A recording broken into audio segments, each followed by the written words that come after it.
Long ago, in a quiet mountain village, there lived a young man named Taro.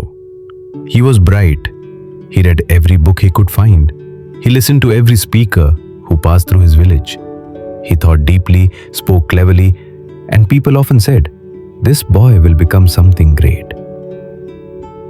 But Taro had a problem. No matter how much he learned, he still felt lost. At night, while others slept, Taro stared at the stars and asked himself, "Why do I still feel empty when I know so much?" One day, word spread in the village. A wandering monk had arrived. An old man known to appear without warning and disappear like wind. People said he never gave answers, only stories. Still, Taro decided to meet him.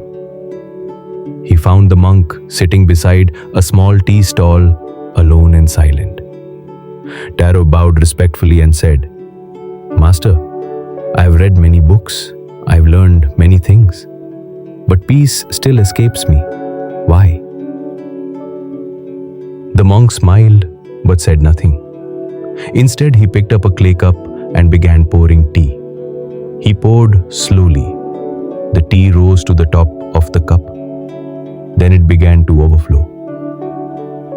Taro leaned forward and said, "Master, the cup is full, it's spilling." The monk looked at him and said softly, "Like this cup, you are full of your own thoughts, knowledge, and opinions. How can I offer you anything if there is no space?" Taro froze. The monk continued, "You came not to learn, but to be confirmed. You listen only to agree or disagree, never to understand."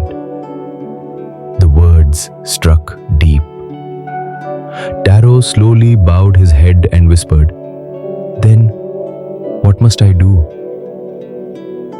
The monk replied, "Empty your cup. Stop seeking to be right. Start being curious again."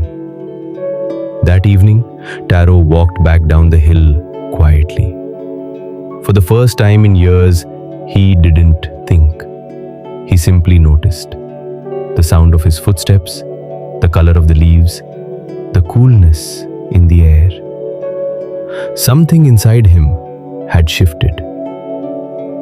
In the days that followed, Taro spoke less. He listened more. He asked questions not to prove how much he knew, but to understand what he had missed. And slowly, without him even noticing, peace arrived. Not with big answers, but with small moments. A kind smile from a stranger, the wind passing through a window, a quiet breath before sunrise. Years later, people again said, "Taro is wise."